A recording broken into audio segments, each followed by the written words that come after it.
Hey guys, this is EckhartsLadder. Hello and welcome to another Star Wars video. And I just gotta say, what a couple of days for Star Wars content between this new trailer, of course, for The Mandalorian and yesterday's Star Wars Squadrons animated teaser.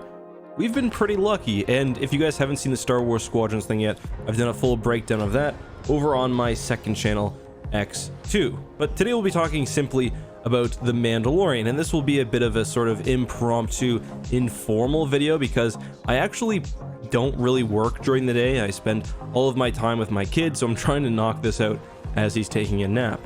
Anyway, I also want to talk about something that I had planned to feature in another video, and that is why The Mandalorian Season 2 could really be a definitive moment for Star Wars. But before we do that, let's just go through the trailer scene by scene and I'll give you guys my thoughts.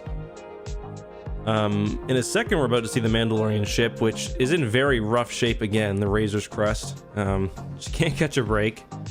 The engine's flickering and the door's not even fully closed. Going to see Maz Kanata, surely. That's a joke, but maybe.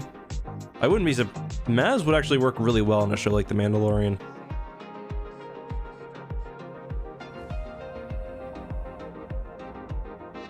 So we get a new look at a city. I've seen some people complain about this as if it's too like realistic because there's like this graffiti. You see kind of like a street lamp, but I don't know. To me, this isn't any more realistic than something like Mos Eisley.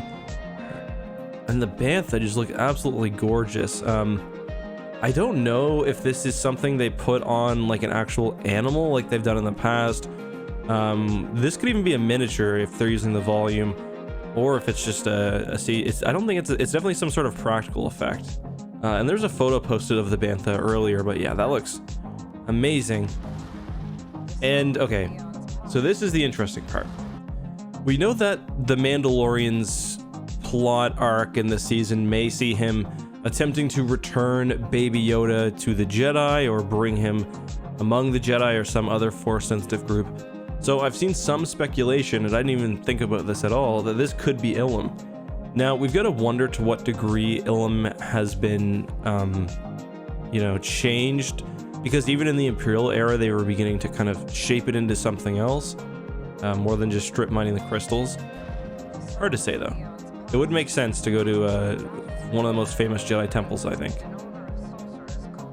And this is the thing I love. This could actually be Mon Calamari now that I look at it, because we see a lot of Quarrens. We see some Mon Cala here as well. I like this one's got a little, like a handmaiden's outfit.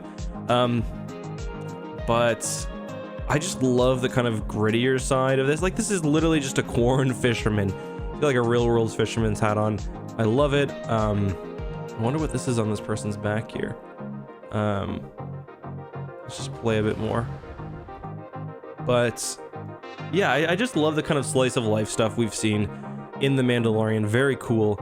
And we get a new character here. I can't remember her name, the actor's name. I think it's Sasha Banks, I think. And of course, the notable thing here is, one, she's wearing a robe, which, Force user alert, but also she appears right after we hear from the Smith about Jedi. They talk about Jedi and we see her. So this is not Ahsoka. This is the character some people thought would play Sabine Wren. I don't really know. I don't really see the Sabine look here, I guess. Although without the hair, it's kind of hard to tell. Either way, I don't know anything else that she's in.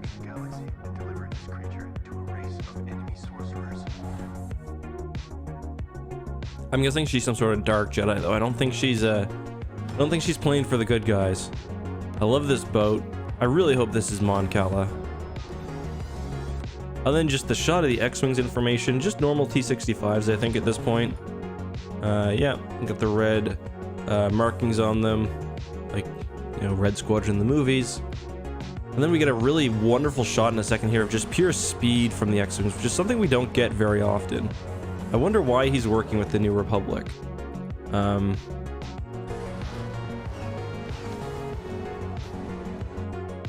course, fan favorites from season 1. We see the new kind of folding, I think it's called the TIE Ranger, or the TIE, maybe it's the TIE Outlander. But of course, the unique aspect of them is that they can land with their wings like that. Outland TIE Fighter. Very cool. And hopefully we see more of Gideon's sort of Imperial Remnant group here. We do have a shot where this, with the Imperial Klaxon in the hallway, this definitely is some sort of warship. Would be cool if it was a Star Destroyer, obviously, but something like a Dreadnought class heavy cruiser or something smaller would also be cool.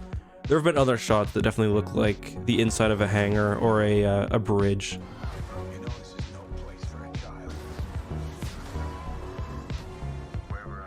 And yeah, this definitely does look like you're going into an old temple on Ilum.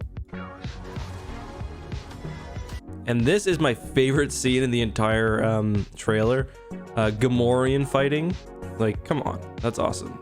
These ones actually look kind of small. I wonder if these are maybe females.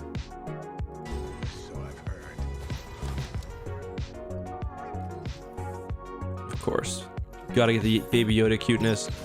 Some people have wondered, maybe perhaps kind of cynically, whether Disney and the Hollywood generally will kind of overdo Baby Yoda because it was like that surprise smash hit after season 1, and I don't think there's anything to indicate that yet. I'm still feeling pretty confident that they'll not screw things up too bad.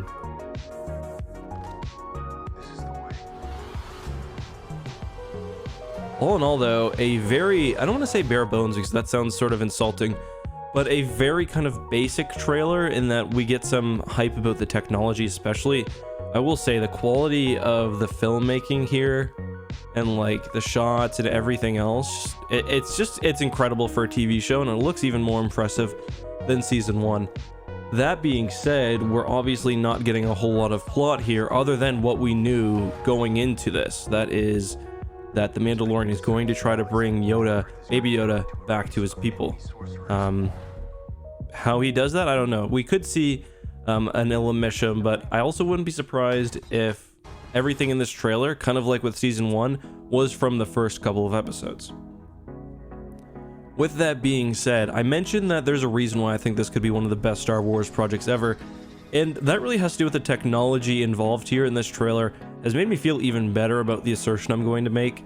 So, Star Wars has always been pioneering when it comes to filming techniques and just filmmaking in general.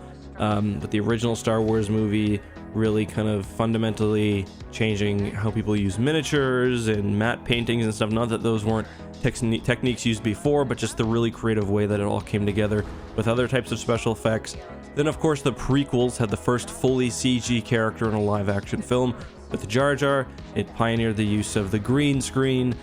I think they usually used blue screen in Star Wars, but they pioneered the use of the green and blue screen. And, of course, just the degree of animation that we see in movies, especially like Episode 2 and the Battle of Geonosis, is really incredible. The sequel trilogy, I'd say, maybe didn't change anything to the same degree, although maybe ILM's advancements in just rendering, I think, would probably be the biggest change. But the Mandalorian's thing has been the use of the volume. And the majority of season 1 of The Mandalorian was filmed in front of essentially a gigantic screen. And there's a really cool video you can watch put out by ILM which breaks down the volume and all the amazing things it can do.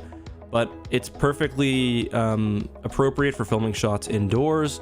Wide vista shots are basically like, this is almost certainly all filmed on a soundstage. Even this, they're not actually out in the desert. This is all on a soundstage most likely. And the cool thing is that compared to a green screen or a blue screen, it gives actors more context to what they're doing. So it's not like, okay, we're standing in a room, I have to imagine it. It's like you can actually look around and see your surroundings, and you can change it in real time, which is really cool. You can change the weather. You can. They give an example from the demo where they're adding a new mountain range out of nowhere. It's just really, really incredible. So there are some limitations though, especially in season 1. We do see that they keep a lot to sort of close shots. Maybe, like, let's find an example. Like, a lot of season 1 is filmed like at, I don't know the filmmaking term, but like The shot with Grief and Kara is actually pretty good. Like at this this perspective, pretty close up, very intimate, which works. But as the technology is furthered and becomes even more impressive, which to me it has already, just looking at the season 2 trailer, and is further improved upon, and maybe they create a larger version of the volume, like that really increases the potential of Star Wars. And you know, there's a new version of Unreal Engine out, and I know they use Unreal for a lot of what they do in the volume. So like, you can visit Coruscant and have it be more, because I do think that the prequels with their CG, you know, it's impressive, but it's not immersive. That even the interior scenes in The Mandalorian season 1 were, for example, all the stuff inside of, like, when he's negotiating the bounties, all those indoor scenes are filmed with the volume. And it's just kind of like, to me, this shot alone looks a lot more like atmospheric and just kind of real than what we see with the prequels. And I mean, parts of this are probably real, like this lamppost, because it's giving off light and they'll probably walk right under it. I'd say that might be real. And it's kind of interesting how they do fuse real props with the volume. But when they get us to planets like Coruscant or maybe Nar Shaddaa, or just really interesting locations in the volume, I think we're going to be really in for a treat. And that's kind of why I think season 2 has so much potential, and why it could change Star Wars forever, really. And I think George Lucas would really be proud of the work that everyone's done on The Mandalorian and pioneering this new technology, because I know that's half of why he got into doing the prequels, to, you know, make filming and creating movies different than when he started. But guys, I think that's all I've got for today. All in all, a really cool trailer. I definitely enjoyed it. Let me know your thoughts down below. Am I overselling how important the volume is? Is there something I missed in the trailer details? All of that and more down in the comments, please. I'll be reading them all for the next few hours. Also, just a reminder, if you want to see my breakdown of yesterday's teaser / CG short for Star Wars Squadrons, I'll include that in a pinned comment and also in an annotation. Till next time, guys, be safe, have a good one, and may the Force be with you. Where? This you must determine.